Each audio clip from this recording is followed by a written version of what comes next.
Good morning, student friends. Welcome to this lecture number 3 of chapter number or unit number 1, Introduction to Automobiles. In the previous lecture, we discussed the introduction to automobiles and what definition of automobiles and the classification of automobiles, how automobiles are to be classified. So now in the second lecture of this unit number 1, we are going to discuss the major automobile components and their functions, the layout. So in this figure, the different vehicle components are to be shown, namely axle, engine, flywheel, clutch, gearbox, propeller shaft and universal joints, differential, axle, rear axle, wheels and chassis frame, such that different components of automobile is to be shown in this layout. In the examination point of view, uh, many times they are going to be asked draw the diagram of layout of automobile. So you can draw this simple layout, which is going to be shown the importance components of the automobiles. So the main units of automobiles are the basic structure. Power basic structure includes this frame, axle, wheel, suspension system. Then power plant, that is engine, transmission system, clutch, gearbox, propeller shaft, differential. Auxiliaries, in the layout it is not possible to show the auxiliaries like the electrical systems. Controls, also it is not possible to show in this diagram. Controls means braking system, steering system. And lastly the superstructure means body, that is also not able to shown in this layout. Body which is cover the vehicle, which cover this the chassis frame, that is the superstructure or body. This is a simple layout of an automobile. The components of automobiles, the automobiles can be considered on the 5 basic components: the engine or power plant, which is the source of power. Second, the frame and the chassis, it supports the engine, wheels, body, braking system, steering system, suspension, etc. Then the transmission, which transmits the power from the engine to the car wheels, it consists of clutch, gearbox, shaft, axle, differential, etc. Then the body or superstructure, the body fitted on the chassis, correct? So that is nothing but a superstructure. And auxiliaries, like the different auxiliaries like electrical accessories like lighting accessories are there, some fuel gauges are there, air conditioner, heater, stereo, wiper, horn, these are come under the electrical accessories, all auxiliaries. So these are the important component of the automobile or main units of the automobile. So first we'll discuss with the chassis and frame, or it is a basic structure. Getting? So this is a basic structure which consists of the chassis and frame, suspension system, axle, wheels and tires. Getting? So the chassis frame is formed by the frame with the frame side members and cross members. So the frame is usually made up of box, tubular, channel members that are welded or riveted together. In addition to this, it comprises of the springs with axles and wheels, the steering system and the brakes, the fuel tank, the exhaust system, the radiator and the battery and the other accessories. Along with this is the frame supports the body. Getting? So the basic structure consists of the brake, suspension system, axle, wheels and tires. So again the frame is the conventional pressed steel frame which of all the mechanical units are attached, namely as here we are mentioned that axle, wheels, steering system, brakes, fuel tank, exhaust system, radiator. Such systems are attached with the conventional that frame and the on which body is superimposed. Getting? On which the body is to be superimposed, which covers the vehicle. Again, this is a conventional type, integral or frameless construction in which body structure is so designed to combine the function of body and frame. Getting? So this is the integral construction. In conventional, the frame is a different and body is superimposed. Body is to be superimposed. It is again built on the frame. So that is the conventional. But now the integral or frameless construction is to be used in the major cars.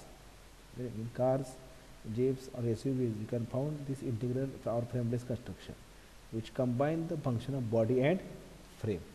Getting? So frameless construction is possible only in case of closed car. Getting? Since roof, screen pillars, door pillars, rear panel are essential load taking parts of the structure. Frameless construction is again advantageous. It reduces the weight and consequently it going to save the fuel consumption. Low manufacturing cost. Correct? During the collision, the body crumbles, thereby absorbing the shock due to impact and thus providing the safety for the passengers.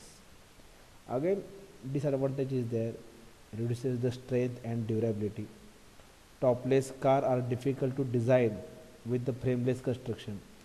Increase the cost of repairs. Increase in case of damage of the body during the accidents. Likewise, there are advantages and disadvantages with the frameless construction. Again, in this basic structure, along with the chassis and frame, suspension system is also the part of the system. Getting? So again, we know that what are the objectives of suspension system? First, to prevent the road shocks from being transmitted to the vehicle components, to safeguard the occupants from the road shocks, to preserve the vehicle stability in pitching or rolling while in motion. Getting? So such objectives are to be there from suspension system. Again, suspension systems having the different types like conventional suspension system, independent suspension system, air suspension system. Likewise, there are different classification of this air suspension system. Again, in basic structure, axles are there. Axles, these are the weight carrying portions. Getting? It carries the weight of the vehicle. It may be whatever it may be, front or rear. Yeah, we can consider front or rear. It is just simply the beam supported at the ends. Then wheels, which is also the main part of the basic structure. So again, different types of wheels are there. Wire wheel is there. Drum wheel system is there. Again, the alloy wheels are there. So such that different types of wheels also the important part of the basic structure. Next, the power plant or engine. So the power plant or engine provides the motive power for all the various functions which the vehicle or any part of it may be called upon to perform. Getting? So for various parts it is going to provide the motive power. Getting? So the power plant is generally consists of an internal combustion engine which may be either SI engine or CI engine, spark ignition engine or compression ignition type engine. Getting? So engine that consists of again cylinder, piston, valves, valve operating mechanism, carburetor or multi-point fuel injection, nowadays in modern cars, fan, fuel feed pump, oil pump. Beside this, an engine requires ignition system for burning of fuel in the engine cylinder or injection system for the burning of the fuel in the engine cylinder. So this is about the power plant, which is the important component of the automobile. Next, the transmission system. So again, the transmission system consists of different parts like clutch, gearbox, which also called the transmission simply, which gives the 3 or 4 even 5 different ratios of torque output to torque input, propeller shaft to transmit the torque output from gearbox to rear axle, and differential gear to distribute the final torque equally between the driving wheels. Getting? So the transmission system includes the clutch, gearbox, propeller shaft, differential. So the power developed by the engine is transferred to the wheels by the transmission system, means by with the help of clutch, gearbox, propeller shaft and differential. So transmission system must do 3 jobs. First, it must provide varying gear ratios. Number of gear ratios are equal to number of gears in the vehicle. It must provide reverse gear for moving vehicle in the reverse direction. It must provide neutral or disconnecting arrangement so that engine can be uncoupled from the wheels of the vehicle. In conventional transmission system, there is a clutch, manually operated gearbox or gearbox, a propeller shaft, and differential or final drive. This is about the gearbox. Clutch. So the purpose of clutch is to allow the driver to engage or disengage the engine and transmission. So when clutch is engaged position, the engine power flows from the transmission means through the clutch, correct, through the clutch to the gearbox. And through the gearbox is again related to the propeller shaft. Through the propeller shaft is related to the differential. And from the differential goes to the axle to the wheels. Getting. So likewise, clutch is again the part of the transmission system. Its purpose is to enable driver to disconnect the drive from road wheels instantaneously and engage the drive from the engine to the road wheels gradually while moving the vehicle from rest. Next, the final drive. Final drive includes again the differential and differential gearings. Getting. So final drive is the last stage of transferring power from the engine to the wheels. It reduces the speed of the propeller shaft to that of the wheels. It also turns the drive of the propeller shaft by at an angle 90 degree to the drive of the wheels. The propeller shaft has small bevel pinion which mesh with the crown wheel. The crown wheel gives rotary motion to the rear axles, and the size of crown wheel is bigger than that of the bevel pinion. Therefore, the permanent speed reduction is possible in final drive. Again, there are different types of final drive. We are going to study in the chapter number 3rd in that final drive unit. Getting. So, just a differential, that is while taking turn, the driving wheel must turn at the different speeds. So, this is done with the help of differential. Getting. So, that is only the purpose of this final drive. Then braking system, that is a control system. So brakes are used to slow down or stop the vehicle. So different types of brakes are there.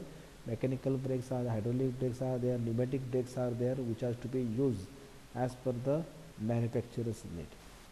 Then steering system, that is again the one of the important control systems which controls the direction of the vehicle as per the wish of the driver. So he is going to turn the wheels to left or right as per the wish. So steering system is a control system. Axle, that is again the load carrying member of the suspension system. That is again already we have discussed. The objective of suspension system is to avoid the road shocks to be transmitted to the different components of the automobile vehicle or to the occupants. So it provides the comfort for the passengers or the occupants. At the same time, it increases the life of the various components of the vehicle, by avoiding the road shock to transmitted to these parts. And lastly, the superstructure or body. So in this part of the vehicle, passenger ride and are protected from the atmosphere effect. Correct. The body is going to protect from the atmosphere effect for the passenger. It should design in such a way that so as to accommodate and protect the engine and other components and the passenger sitting in the vehicle from sun and rain by covering side with glass panels. The main shape of the body offers minimum wind resistance. It provides the overall vision for the driver. Why glass panels are provided for the body? So that driver or the passenger can see outside of that atmosphere. So that is about the body or superstructure. So these are the important components of the automobiles: basic structure, power plant, transmission system, auxiliaries. Auxiliary include the various electrical systems like lighting system, horn, gauges, alternator, ignition systems, battery generating systems, Getting? Then the control system like brake system, steering system, and lastly the superstructure or body. These are the important components of the atom bomb. In next lecture we will see the next one. Thank you.